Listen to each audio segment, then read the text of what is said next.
Hey guys, I hope you guys are doing well. I'm Dr. Boyce Watkins from Your Black World and the Black Business School. I normally don't go live again this soon, but I thought this was worth sharing with you guys. It turns out that I'm not going to say justice is served, but I will say that a big step has been taken toward justice being served in the case of Tatiana Jefferson. Now, in case you guys don't know who Atatiana Jefferson is. Tatiana Jefferson is a sister who was shot by a police officer in her home. She was only guilty of basically being in her house, minding her own business, sound asleep in the middle of the night, and an officer came in and ended up shooting her, which is just whoa. I mean, just such a terrible story. And what I'm going to do is I'm going to go and I'm going to break it down and give you some takes on it and give you the details. This is according to the Washington Post. Police say that he's been charged with murder. The white Fort Worth police officer who fatally shot Atatiana Jefferson, a 28-year-old black woman in her own home over the weekend, was charged with murder on Monday, authorities said. His name is Officer Aaron Dean. Officer Aaron Dean, he resigned earlier in the day. He was booked into the Tarrant County Jail, and this case is just sad. I mean, tragic to see somebody just die for no reason. I mean, it's just terrible. I mean, I don't even really have the words to describe how I feel about it right now. The officer's resignation and the outcome of multiple investigations into his actions are likely to serve as a stress test of relations between law enforcement and the black community. You don't think. What else do they say here on Washington Post? Let's see. Local leaders have called for a probe of the police department, and Jefferson's family and attorney want an independent review of Jefferson's killing, saying they worry that race may have played a role. Police said Dean had been with the Fort Worth Police Department since April of 2018. Had he not resigned on his own, he would have been fired for violations of the department's policies on the use of force and de-escalation, unprofessional conduct. I kind of, this case was so surprising to me. I really feel like this isn't just a matter of putting one person on trial. I feel like this case is really, hopefully, going to put the entire system on trial as well. It's quite mind-boggling to me that you don't have protocols in place to prevent a cop that's doing what appears to be basically a wellness check from going into the house and shooting somebody. What's really crazy to me is that I don't see a lot of cases. I mean, can you guys give me a yes or no? I don't know. Yes or no. Have you seen any case anywhere whatsoever where a cop went into the house of a middle-class white woman and, to check on her in the middle of the night and ended up shooting her dead? I mean, does anybody get yes or no? Like, give me, like, have you ever seen a case like this? Because I haven't. I haven't seen a case like this. This case was just baffling. It was like, what the hell was going on? So, at least,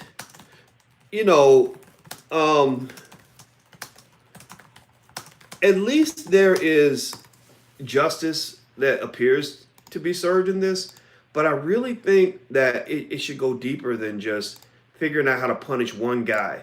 I think that in so many of these cases, they try to give the appearance that it's always a one-off. It's always like, okay, this one cop made this one mistake and this one incident happened in this one situation and it could never happen again. And I think that it's like if you keep seeing roaches crawling out, out of the closet and you kill the roaches one by one, you probably at some point have to say, maybe there's something in that closet. Maybe there's a roach's nest in that closet. Maybe there is something that maybe we need to put a roach bomb inside that closet to go kill the entire infestation as opposed to killing one roach at a time. Because in a lot of these cases, that's the thing that always gets me is, there's this weird effort to convince black people to, believe in the system, have faith in the system. Officers are here to serve and protect. And I don't know, do you guys feel like the officers are serving and protecting you? Like, do you feel that they are really here for your interests? They're not. They're not here to serve and protect. Now, we know the legacy of slavery. We know the history of policing. We know where all that comes from, and that is what it is. But I think that it's one of those things also where, I think that black people are forgiving enough that they want to give the system a chance, right? Like, they want to believe that things are not the same now as they were in 1852, right? We want to believe that the history and the legacy of slavery and slave catching being linked to the police department, that's not, that we've moved past that, right? That we've moved on. People want to believe that. I really believe that people want to believe that. Maybe I'm naive, but I think that people want to believe that they can have trust and faith in police officers. And so when these incidents keep happening and they're writing them off as these one-offs, that, oh, don't worry, the system's fine, just one bad cop. Oh, the system's fine, just one bad cop. And you're getting case after case after case of injustice after injustice after injustice. And nobody's stopping to say, okay, let's really dig into this thing and let's make the hard, radical, necessary adjustments necessary to modify this system. It kind of tells you you're being taken for a ride, right? And in fact, my thought is, and I spoke with Brother Nuri Muhammad from the Nation of Islam today on drboycetv.com. If you haven't come there to that page, come to drboycetv.com and you can check out that interview. And he did a really good job of breaking down what alternative policing strategies would look like if the cops patrolling the neighborhood actually lived in that neighborhood. That would be a simple idea to implement, a very simple process. Just think about this. imagine if the officers checking in on Atatiana's house had been people who lived, 5 miles from her and that knew the neighborhood, that knew her. They knew her cousins. They knew people they could call to just check on her to make sure she was okay. She probably wouldn't have been killed, and then also this idea of a random white man walking into a black woman's house while she's asleep. She comes out in her bathrobe and gets shot down.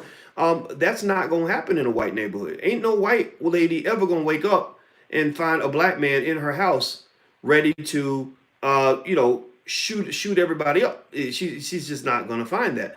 So I kind of think, I'm kind of getting tired. I don't know if anybody else is getting kind of this, what do they call it? Exhaustion, empathy exhaustion or something, where you're getting tired, exhausted from all these heart-wrenching stories that are coming out in the media. Like every week, last week it was Amber Geiger. And it's crazy to think that Amber Geiger, that case is like old now, right? Last week we watched this lady, walk up in a black man's house, shoot him while he's eating ice cream, and then get a hug from his brother and the goddamn judge, and then seeing people like Ayanna Van Zant and Tamron Hall saying, "Oh, these are examples of forgiveness and love," and you're like in the twilight zone. So you're going from that to this same area, Dallas, Fort Worth. Those are kind of the same city, right? That's like the same area, So literally, right down the block, a 28-year-old black woman gets shot for no reason. So it's almost like, and then you see people rising up out of this, the phoenixes rising from the ashes, the activists and others who are doing excellent work. Like attorney Lee Merritt is making a name for himself. He's now in the pictures with Benjamin Crump and getting invited to the celebrity benefits and everything, and Sean King and all the other activists and everything. And it's almost like it's becoming an industry now. It's almost like Black Death has become a business. Right? It doesn't mean these people are bad. I'm not saying these people are bad. I think they got bills to pay, right? Lawyers got bills to pay. Sean King, everybody, all those people got bills to pay. So I'm not even hating on none of that. But I don't like the idea. Again, this is the finance professor in me coming out. I don't really like the idea that black trauma and tragedy and death and police genocide has become a cottage industry where there are people sitting around checking on high alert for the next time a police officer shoots an innocent black person under conditions that don't make any sense. I don't like that. I don't like, it's like somebody, it's like there again, it's like there's a roach's nest in your closet, and somebody just makes it their job to stamp on every roach that comes out the closet. We are the roach stampers, and that's our job now. And we appreciate it, right? We don't want the roaches in the house. That's why we need the Lee Merritts and we need the Shine Kings. But I love these guys, but I don't want to need the Lee Merritts. I don't want to need the Shine Kings just sitting there waiting for the next black person to get shot. It's like a deadly game of musical chairs up in this motherfucker. Like we're literally sitting here waiting to see who's gonna die next, who's gonna get shot up next. And then it creates unnecessary trauma in the minds of many people, because the thing about news, and I was listening to this in a TED talk the other day, and the guy was talking about risk and security and the difference between real risk and the perception of risk. And he said that in news media, the news does not cover ordinary things. The news doesn't cover ordinary, regular shit. The news covers extraordinary shit. The news covers things that are alarming, things that are shocking, things that will jolt you and get your attention. And what happens is when you're reading all these stories, it's traumatizing you over and over again, when many of you will probably never know anybody personally who gets shot like this. None of you will ever have, most of you, God willing, but 98.9% of you will never have an experience where you or your neighbor or your friend or your little cousin, your play cousin was shot in her bathrobe by a cop who walked in to check on her to make sure she was okay, right? But when you're reading these stories, you're still feeling the trauma as if it could happen to you. So many of you it's changing your behavior, it's stressing you out, it's driving you crazy, it's making you scared, and it's just terrible. So it's not just terrible for those who are affected, it's also terrible for the cops. I mean, the cops have as much of an incentive to fix this corrupt system as the victims do. Because if you're a cop, and God bless you if you are a cop who's trying to do the right thing. God bless you, because the odds are stacked against you. Don't nobody like you. Don't nobody trust you. People looking at you cross-eyed. Because people walking by you. I ran the marathon this week, my first marathon this week. Alicia forced me to do it, but I'm glad she did. It was great. So we're running, and we're seeing these cops who are cheering people on, trying to, like really trying to show you, like, hey, we're the good guys, man. Like we're really with you, man. Like we're really cool. We're not all bad, right? And I felt bad for the ones that actually are trying to show that they're not going to run up in your house and shoot you for no reason, right? But you don't know the difference, right? Because you're hearing all these crazy stories, and so cops have to deal with this also. So what I'm saying is this: look, so this officer got arrested. He's gonna go on trial. I don't know if he's gonna get convicted or not. I don't know, but the question for me at this point is, when's something really going to change? When are they really going to make the systematic adjustments necessary to reduce the probability that these events take place? Are they going to not just put him on trial and investigate his behavior, but are they also going to put the system on trial and investigate systematic behavior? You see, you guys know I'm a finance PhD. That's what I do. That's my thing. When I was getting my doctorate, there were two measuring sticks when it came to risk. When you look at a stock, it's the same way as looking at life or a person. There's what they call idiosyncratic risk, which is one-off situations, one stock, one time, this one thing happened. And then there's systematic risk. Systematic is broad-based, long periods of time, affects many stocks at once, right? So idiosyncratic is the one-off. Systematic was the broad base. One thing that they taught us in my PhD program, which I've taught my students for 25 years, is that you don't worry about the idiosyncratic risk. The idiosyncratic risk is a non-issue relative to the systematic factors that drive that whole distributional process. What does that mean? It means that us getting all caught up and riled up over the one-off situations, the one time this one person got shot by that one cop in that one situation, we get all of our emotional energy invested in the one-offs, and we put so much energy into the one-offs that we don't look at the systematic factors that are driving what's happening here, right? So the result of this situation is that it wasn't just a one-off. Part of it was a one-off. Part of it was like wrong place, wrong time. Maybe something weird happened in that situation, but there's a big chunk of this that is systematic. There's a big chunk of this that's driven by the way policing is done in that neighborhood.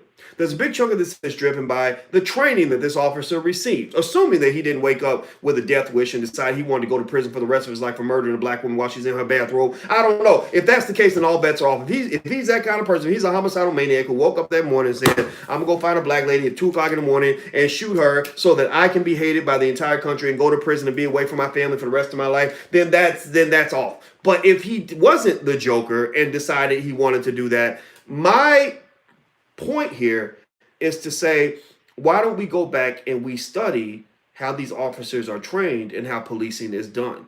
Who decides which cops are going to be in what neighborhoods? You can solve a lot of problems just by making laws that say that all the cops that police a certain area have to live within 10 miles of that area or 5 miles of that area, right? That's a great one. That would be good. Put the tax dollars toward paying the brothers in the community to police the community, right? Why not? What's wrong with that? Why can't black men, white men can be cops? Why can't black men be cops? And why can't I patrol the neighborhood in which I live? That's where I grew up. I have a vested interest in this community. Like the cops in Compton should be from Compton. Why not? What's wrong with that? Right? And so anyway, let me just read some more of this to you, and I will provide a quick summary here. Please hit the thumbs up button, hit the share button, hit the subscribe button.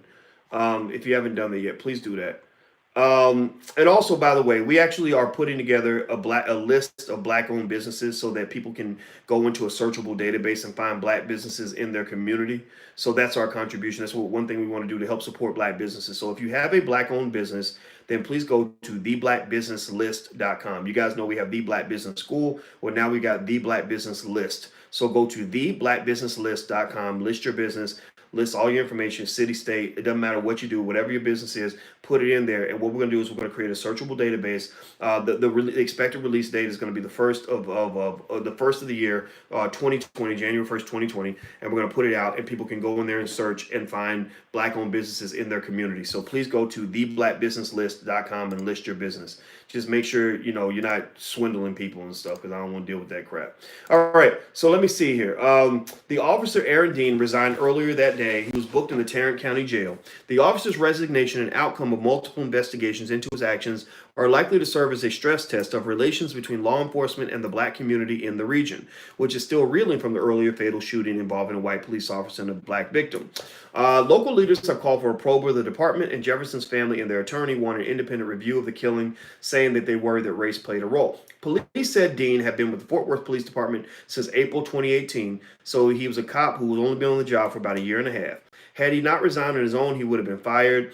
The department has also asked the FBI to review Dean's actions for possible civil rights violations. Quote, none of this information can ease the pain of Atatiana's family, but I hope it shows the community that we take these incidents seriously, Krause said. Now, who's Krause? I think Krause is probably the chief or something. Let me see. Let's see here. I'm looking for Fort Worth Police Chief Ed Krause. Let's see here. It's not clear whether Dean has an attorney. The swift condemnation of the shooting reflects our earlier efforts by city officials to ease tensions between police and black residents, which flared around the recent trial of Amber Geiger, a white former officer who fatally shot her unarmed black neighbor, Botham Jean, in 2018. Earlier this month, a Dallas jury convicted Geiger. We know that's the whole story, and then I'm sure they get to the point where they talk about judges that love to hug people and all that weird random shit. Days after Geiger's sentencing, Joshua Brown, a key witness in the case, this is another thing people have forgotten. People are heated over this, though. He was fatally shot, stoking rumors that he was a target because of his testimony. Police attributed Brown's death to a drug deal gone awry and emphatically denied a connection to the Geiger case, but that has not quelled concerns among some local officials and activists who call for an independent investigation. That's true. That's true. I mean, right now, the Dallas and the Fort Worth police departments have a crisis of confidence with the community. The community does not believe you.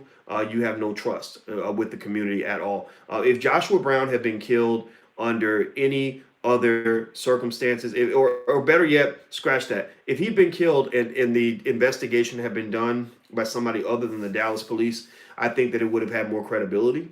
But the fact that the Dallas police were so closely connected to that case, It made people, they felt the conspiracy theories were just as accurate, if not more accurate, than whatever the police were saying. And so, I think it's just kind of a big mess. And what I think, at the very least, if you want to sort of get some light and in some intelligent thought, because remember, this is a platform for intelligent black people. We're not just here to gossip and just run our mouths about things. But if you want to walk away with something positive from this, the one thing that I hope that can happen out of this is that we will dig deeper into really studying how policing needs to be done differently all throughout the United States. What this case really tells you, everything, these are not incidents in themselves. These are symptoms. These are symptoms of deeper systematic issues. Again, you got roaches coming out of the closet. The reason you have a stream of roaches coming out of the closet is because there is a nest of roaches in that closet, and you must go deeper in order to solve the problem, or you're going to keep having roaches come out of the closet. It's just like when all those black men come out and they get all excited. You get excited because some black man was exonerated for a crime he didn't commit 30 years ago, or we get excited about the Central Park 5. I wasn't thinking about the Central Park 5. I was thinking about the Central Park 50,000. I wasn't thinking about the 5 guys that had something terrible happen to them. I'm thinking about the other 50,000, 100,000 men and women who are locked up right now today, who are begging Ava DuVernay to tell their story, whose stories are worse than the Central Park 5, who were also falsely convicted like the Central Park 5. You see, these cases are not the issue. These are the symptoms of the issue, and we need to dig deeper and go to the systematic level to understand what's really going on. So, do I want this cop to get a conviction? Absolutely. Is that justice? Absolutely not. Absolutely not. They could convict him. They could give him life without parole. They could tar and feather him in the middle of the street and hang him from a pole if they want to. That is not justice. That is not justice, because as long as you don't deal with the systematic issue, you've left the door open for the next shooting to occur, because the police training and the protocols have not been adjusted. The policing process has not been changed. The officers are not being shifted in terms of who is actually on the street making these key decisions about people's lives. As long as you never change that, you're always going to get the same results.